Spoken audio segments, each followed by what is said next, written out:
Hello and good afternoon, everyone. My name is Kai, and it is my privilege to be your host for this very special event. It's a cause that's close to my heart. I just saw the post being shared by friends who are fellow pet lovers and street animal rescuers and carers and whatever words there are pa for people like us. And I asked if there was an opportunity to volunteer kasi hindi naman ako marunong mag-create ng art, but I love animals and I can talk in front of people. So buti na lang at pumayag kayo. And I'm so happy to be here to be able to help the artists who put the collaboration art exhibit together to further their cause, no? So we hope to reach more people, to have more people come through the doors of La Herencia, which of course we also like to palakpakan po natin yung La Herencia for being such animal lovers, no? Yung si Pogo kanina nandito siya. Pag nanik niyo po siya, ay uututan niya po kayo. So please prepare na lang po. Medyo deadly ang kanyang nire-release na gas.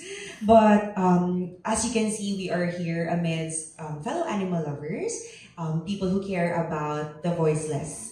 So thank you all so much for coming. Hindi pa to yung opening remarks. Nagpapakilala lang ako. Again, my name is Kai, and it is such a privilege to be here with all of you for the ribbon cutting of the collaboration art exhibit here at La Herencia. So before we begin, we would like to start with a prayer. Walang choice binigay si Ma'am Jan sa akin. Ako na daw ang mag-lead ng prayer. So let us put ourselves in the holy presence of God. If you are Catholic, Lord, we thank you for bringing us together here on a very beautiful day at La Herencia. Thank you for putting this call on the hearts of these artists to help Bantay Hayop Davao.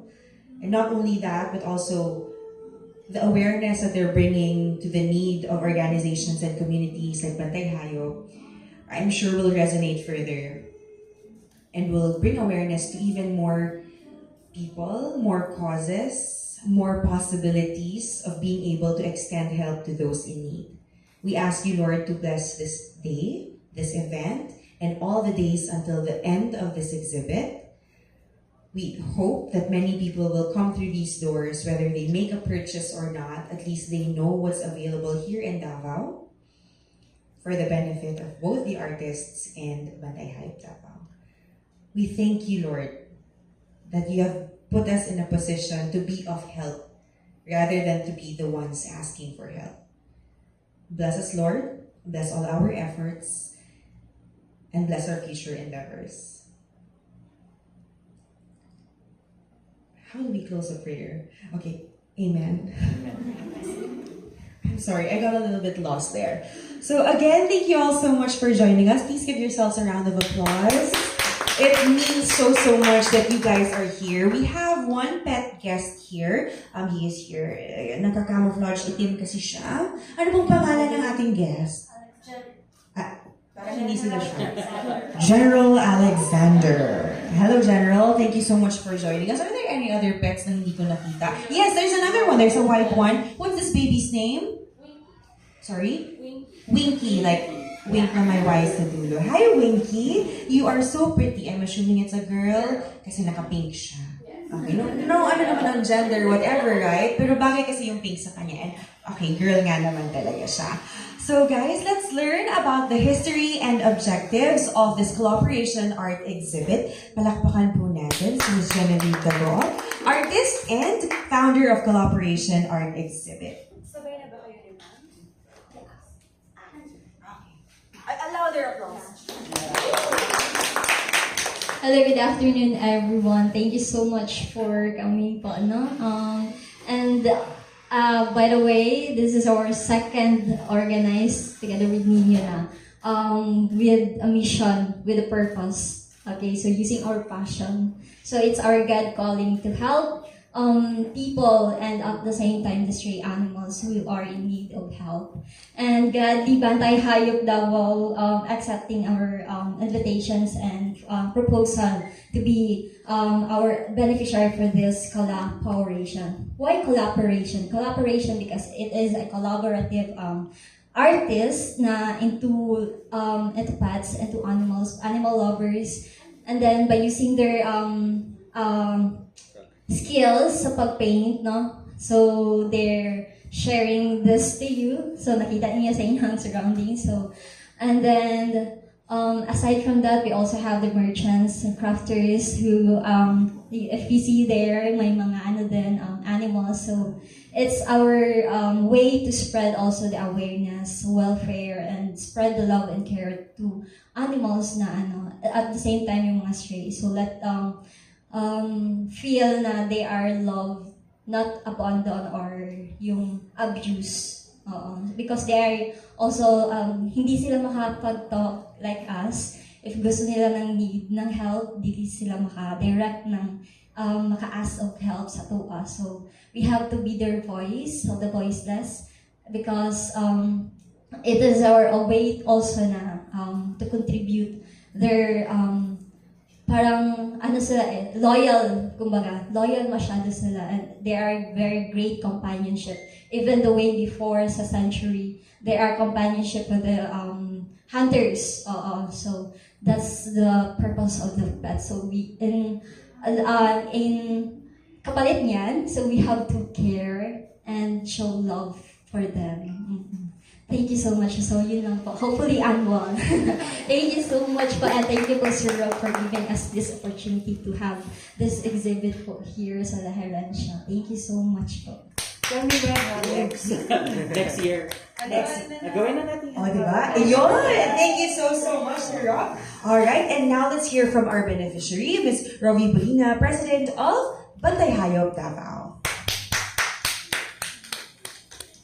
Thank you so much. So my name is Rovi. I'm from Bantay Hayop Davao, and I have with me here the co-founder Alexi Rian Buliana. She's actually the one who started everything when she was like about 10 or earlier than that. We can't really remember. She's the one who started picking kittens, birds fallen from the nest, snakes, so on and so forth. So every time she sees an animal helpless, she would keep. And then as the mother, I supported her and I started questioning like, maybe there's more than that. Maybe there's a bigger problem. And because of that question, we are now an organization, Bantay Hayop Davao. So it started from nothing but believing that these animals in the community deserve better. And if we do not do anything, it will affect us. So, thank you very much again for inviting us here. And I would like to express this really heartfelt gratitude towards the artist. We were here last night, and when I saw the paintings of cats and dogs, it's like heaven, Because let me tell you this experience as a rescuer or as animal caregivers. It's very painful. Sometimes I don't really regret it, but I question God that maybe I have done something so wrong in my life that I have this advocacy, because it's really painful. But we try to make it, they try to say like, it's the gift. It's a gift because not everyone can communicate with animals or with nature, So this is a calling. Okay, so, and now we are happier because before, no one really would give it attention. In the Philippines, it's always said, ay, aso lang yan, ay, pusa lang yan. But now that the community is getting bigger and bigger and bigger, it's wonderful. Way back 4 years ago, I've always wanted it like, ay sana, the platform of animal welfare will be brought to fashion industry, which happened, right? When we were also the beneficiary of a fashion show. Ay sana, yung advocacy namin, madala din sa world of the artists. And now, here we are. And this means partnership. And when there are more partners, when there's a bigger network, there is bigger hope for the animal welfare. And that's why we are so thankful to be here. We are so thankful for your invitation. It is our honor, in fact. Thank you very much. Thank you so much, Bantay Hayop Davao, for everything that you do. No, it started when she was 10. It's grown into something major. I'm sure we've all seen Bantay Hayop Davao posts. Yes, whether it's asking for assistance to transport an animal or asking for more donations, I'm sure we've all shared at least one Bantay Hayop Davao post in our lives. Correct? Yes. The fashion show ma'am was talking about was a recital for students who joined a fashion modeling workshop. They were the beneficiaries of the fashion show because the owner said, Kai, alam mo, I saw that you shared a post of Bantay Hayop Davao and immediately sila na ang gitap ko to be the beneficiaries. I go, oh my gosh, thank you, Lord. And then just a few weeks from that encounter or that thing happening, kami naman ang hiningin ni God ng tulong. So right now, we grew from 1 pet to 14 pets. One lang ang indoor, the rest of them are rescues. Gikan gyud sa kalsada, like right outside our house. So, I would also like to take this moment, sorry Han, hinayja ko lang yung sandaling opening remarks. I'm working on creating a sports and socials club for the benefit of both animals and human beings. So, yes, it starts with us, Manggod, kita, adults actually, who are looking for more ways to spend time with fellow human beings. And then there will be merch that's related to fitness, siguro, in a sense, kasi we like to get our steps in with our animals, walk them, or just have fun with them. Eventually, it will become, hopefully, the money will be enough to donate directly to Bantay Hayop Davao, Happy Animals Club, and so forth. So hopefully, I will see you guys in that upcoming sports and socials club for the benefit of humans and street animals as well. So here we are, about to hear an inspirational message from none other than the very generous owner of La Herencia Davao, gallery owner, art director, educator, artist, and entrepreneur, Mr. Wilfred Dexter Rota Nieto. Father of Pogo. Thank you.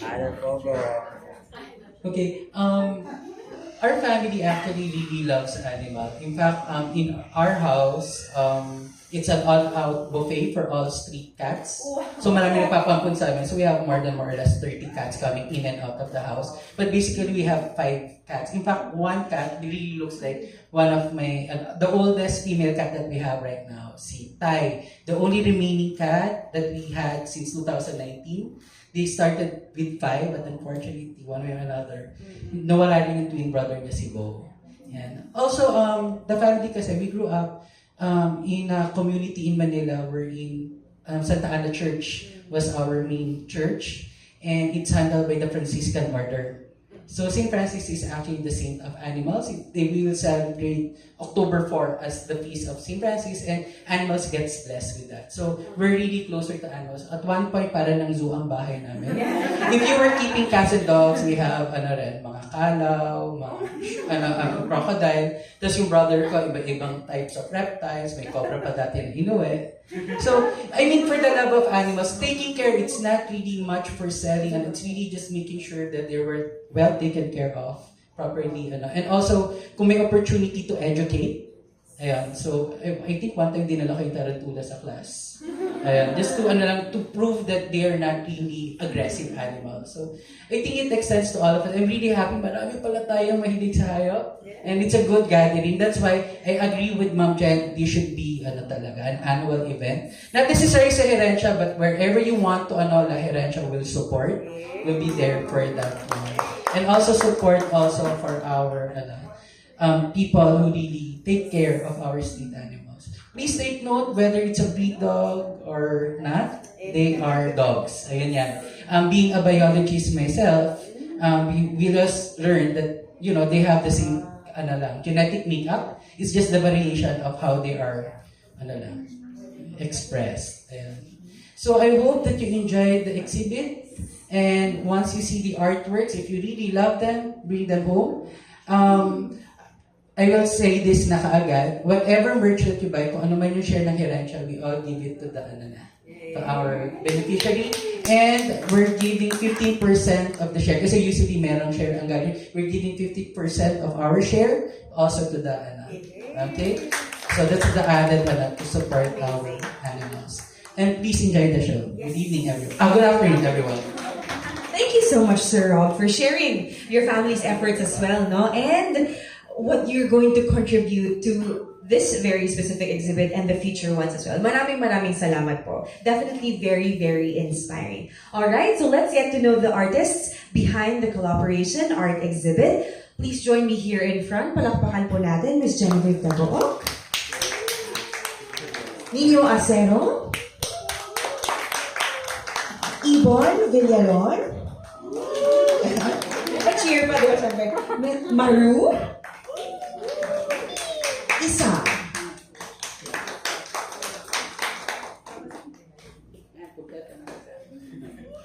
Ayan. We'd also like to acknowledge our merchants. So of course we have Bantay Hayop Davao. We have Kokata Art Studio. Do we have a representative from Kokata? Ayan na. Oh, sabi ko nga. Okay. Jazushan. Did I say that properly? Yes. Asan po siya? Nandiyan na rin. Well, okay, sige. We have My Illustration. Please join us here in front. Yan. Of course, Maru and Isang are also merchants. Okay, so ladies and gentlemen, we would also like to request the presence of Sir Rob here for our upcoming ribbon cutting ceremony. Saan ako nagpunta? Hindi ko na alam. Sandali, wired kasi. Wait lang. Yes, I am. You. Okay, do we have enough pairs of scissors, ladies and gentlemen? Yes. Baka gusto mo muna ibaba ang iPad mo before ayos. Okay, if there's not enough scissors, you can share. Holding hands kayo. Ganyan yan. Okay. Alright, so pose muna kayo. Lapit kayo sa ribbon and pose as though you're about to cut but do not cut yet. Sige, lapit po tayo. So, hold the ribbon, hold the pair of scissors. Pwede po kayo mag-holding hands sa isang scissors. Yes!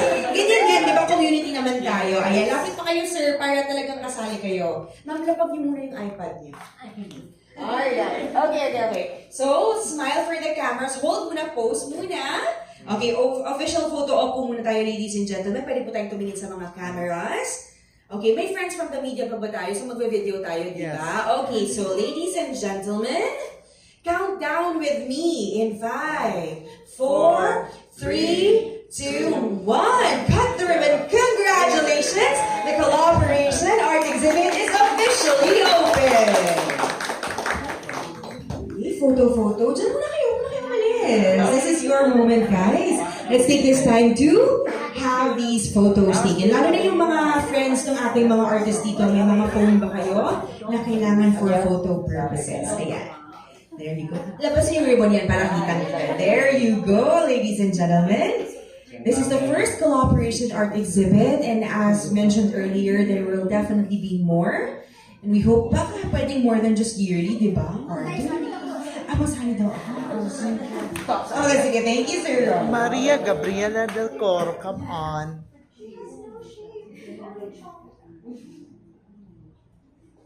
Okay. Alright, thank you once again. Maraming salamat for... Kaos na ano? Sino na mag-exhibit? Ganon. Alright. So we have a few announcements, promotions, and acknowledgements to make. So I believe we will have... It's okay, don't have to apologize. There's more space for everyone involved. There's going to be art workshops, animal portraits in oil, a 2-day workshop by Miss Ibon Villalon. Miss Ibon, please come here in front and tell us about it. No choice. Let them know which ones are yours, and then talk about your workshop. Hi, I'm Yvonne Villalon. I started painting around 2017, but it wasn't until the pandemic that I started painting pets when I adopted my own rescue. So the oval ones are my work. I'm trained classically, but I've fallen in love with painting pets in that classical method. I found that in social media, TikTok and Instagram, I found that a lot of younger artists have been wanting to paint pets, but have had a hard time dealing with the hair and the fur, different coats and everything. I found it very fun, and it's been a while, but I've been wanting to teach the method that I found. It was so kind of La Herencia and Nino and Jen to invite me to host a workshop, something that I've been wanting for years to do. And we have 2 batches coming up. We're 2 days each where I get to teach painting for using oils for the first time. So I hope marami mag-join. Proceeds found in this workshop will be donated to Bantay Hayop, which is a dream of mine to just teach pet portraits as well as contribute to something with such a great cause. Thank you. Yes. Oh, great. Oh. I think she's so nervous, no? Na hindi niya na maalala. But definitely, guys, if you can see, these paintings are so beautiful. They look like pictures. They're not paintings. I wouldn't say realism, right? Because I can't see the fur. But like you can see the details, the shadows and the lighting. This one is very specifically so full of emotion. Alam mo yung may hini-hini siya sa'yo. And di ba? Parang, okay, I can see, di ba? The love in the eyes of the animals. Also, meron pa dito dalawa ng mga oval. So you can, are these ones up for sale? Yes, even if they're your pets. Yes? Maybe nagkataon that they look like other people's pets as well. They're just the best models. And can they ask, can they commission you to make custom paintings? Yes, there you go. So guys, I'm not familiar with the terms, okay, with these sa mga art world, but commission is the word. Yes? So custom portraits, you can have them made. You can also buy the ones, everything that's here can be bought. If you have a page, they can follow or connect with you. Yes, what's the page? Don't be sure, it's okay. So I work mostly in commissions. Any pet, any animal I'd love to do. If I haven't painted the specific breed or maybe any kind of pet that you have, doesn't have to be dogs or cats, I would love to paint them for you. I work mostly with memorial portraits, so a lot of my clientele are pets or animals that have passed away. But we can paint the ones that are still alive. That's okay. If you would like any commissions that I do, I also donate these directly to shelters. So you can contact me through email. It's just ibonvillalon.art@gmail. What is your TikTok? ibonvillalon.art.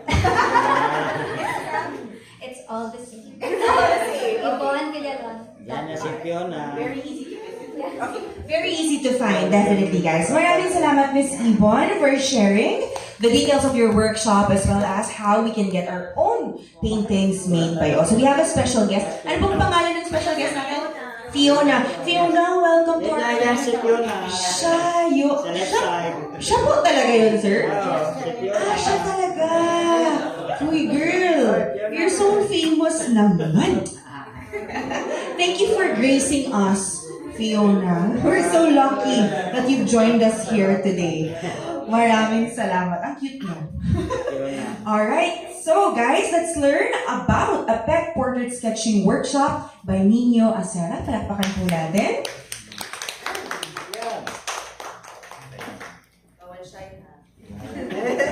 Good afternoon sa tanan. I'm Nino Acero, part of this, nag-organize collaboration. So, aside from Ibon na mag-workshop for oil, I do sketching workshop. So, using using charcoal and then pencil. So, kung sa more on black and white ang pinangalan niya. So, sa portrait sketching, mag-start kami sa pinaka-basic. So basics about using charcoal, about sa medium, and then proportions, and then so basically tawag dito, basta ka ng willing lang mo join sa willing and sa gusto mo mag-learn about portrait sketching, welcome kaayo. And then para sa so yun ang samples. So I do this pag may mga conventions.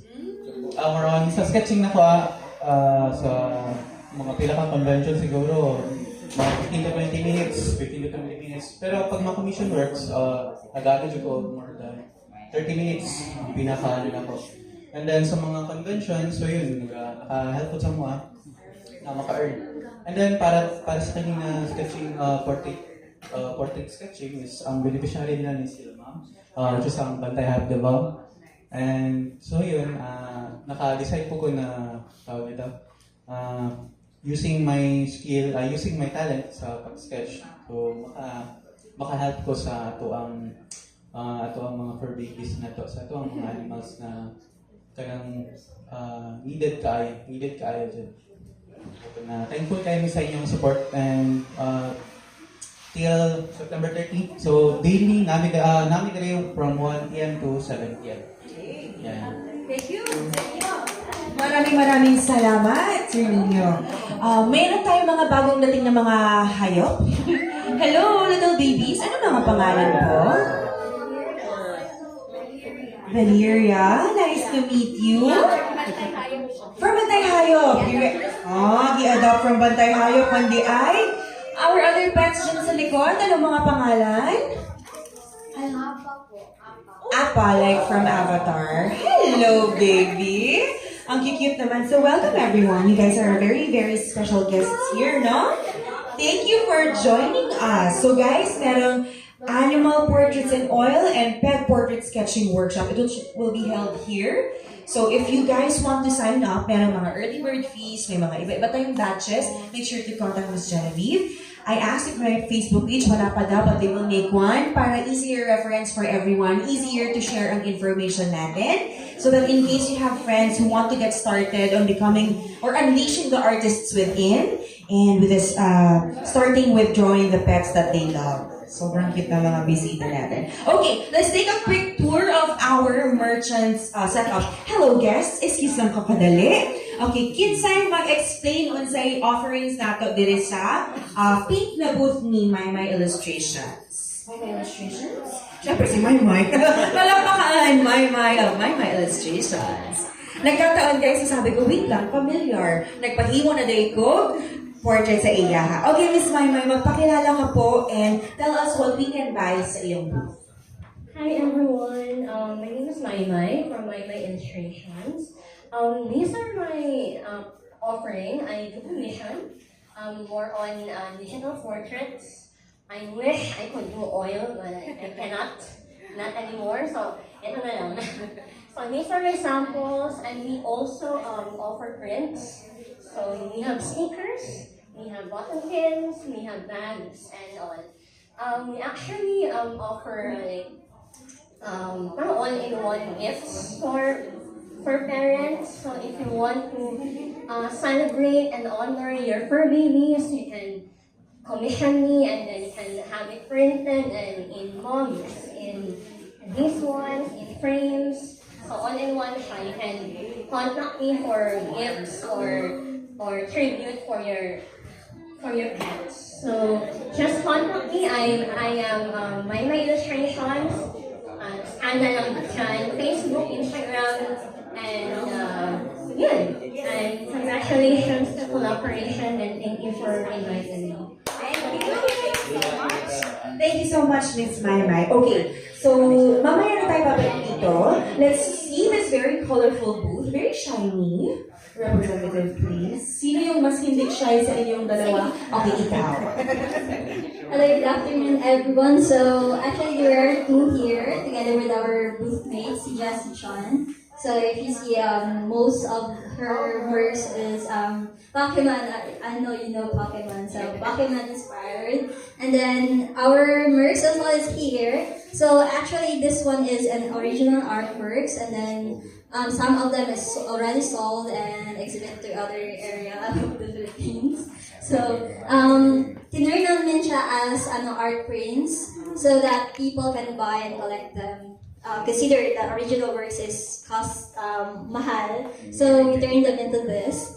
And then also we have the Ghibli inspired. So I know you know Ghibli. So and then si Gigi. So from so yun. And other merch. Also, aside from that, we also have printing services, customized. So if you want have a customized stickers, prints, or any other like badges like this, we are open for that. Just message us at Kokata Art Studio Facebook page. Okay, thank you. Diba? So more than just the art that they have here already, they can also cater to your needs for customization. So kung kayo naman yung artist na may kailangan ng printing services, meron po din sila. Alright, moving on to this next setup here. Sino ito dito? Yes, ma'am. Come on over and tell us what you have here for us. As well as itong mga nasol. Hello po, good afternoon. I am Isang po. I have here very few merch lang pala. These are like printed copies of my watercolor paintings. I used to do watercolor paintings before, pero medyo nag-stop ko. And then I have printed copies na I decided to bring here for sale. Para na po pang-add for contribution sa ato ang beneficiaries. Thank you! Thank you so much, ma'am. Ma'am, pati yung crochet mo, ha? Okay, sino dito? Okay, so kapag na pero wala dito. Moving forward, meron tayong parang very oriental art. Yes, that will be you. Okay, ma'am. Sige. And you're featuring your? You're super cute. Okay, here we go. Hello everyone, so I'm Maru. So I'm the artist that paints like specifically cat paintings because I dedicate my artworks to all my rescues. So this event is really special for me because I also rescue cats myself. And I'm a fur mom of like 14 cats and I foster 8 cats and I do street feeding too. So here you can see I did merch. Since I know original paintings are a little expensive, so I produce merch for the paintings here that you can afford. And proceeds will really go to Bantay Hayo. So thank you. Thank you. Thank you so much. Okay, sino po yung caterer? Sino nag-prepare ng food? Maraming salamat po sa ating mga artists, and I'm sure you can see so many different pieces of art around our exhibit. You can also learn about the artists. Dito, meron tayong mga konting write-ups about them. And so, ladies and gentlemen, we would like to give a round of applause to our artists. And of course, to our merchants as well. A big thank you to our supporters and sponsors, the Herencia Davao, Bantay Hayop Davao, of course, our artists and merchants, family, and friends. Before we close the program, can we take one giant group picture? So, dito po kayong lahat. I will take the photo from here para makita yung mga paintings. Okay? Alright, pwesto po tayo. Dito tayo. 5 artists and merchants. I'd like you to be in front po. Artists and merchants, sa harap po tayo. Okay, para kitang-kita po lahat. Oh, also, Bantay Hayop Davao has a booth here, so make sure to drop by and check them out. Okay, yan. Yes. Let's fill the space up. May official cam kayo na, or I'll just send you the pictures, okay? I'll just send you the picture. Alright. Lapit po tayo. Compress. Okay. Hindi natin kailangan makita yung table. Ang tao ang kailangan makita. Ayan. Come on, lapit po kayo. Yes, everyone should be seen. Unless Compress. nakakahiya na nag-support kayo ng animals, ayaw na magpakita. Okay, ladies and gentlemen. Please hold those smiles or lift your fur babies up. Ready, 3, 2, 1, smile. Ayan. Thank you so much. Okay, just hold those poses. Okay, naman. Nakikita ba ako? Okay. 1, 2, 3, and... Okay, we're good. Oh, okay. And then also say something like, what do you have a phrase? Something like, see you here at La Herencia. Okay? Sige. Ready. See you here at La Herencia. Huwag na natin habaan, baka ma-confuse pa kayo. So, 1, 2, 3, practice natin. See you here at La Herencia. Okay, ready. Pwede kayo mag-woo after. Kasi usually medyo awkward pagkatapos pag walang woo eh. Okay? Try natin. Ladies and gentlemen, 3, 2, 1, and go! See you here at La Herencia. Perfect! Okay, maraming salamat. Sige. Okay, one more daw. Sali daw ako sa picture, sabi ni ma'am. Hindi na Okay. binigyan ng choice. 0.5 mo na lang para Sige. kita. Sige. Alright. Okay. 3, 2, 1. 1, 2, 3. And... Okay, we're good. Thank you, everyone, and enjoy the rest of the day. Make sure to make a purchase. Enjoy the snacks as well. And congratulations to the artists on their first ever collaboration art exhibit. And we are so excited for more activities like this. Maraming salamat po.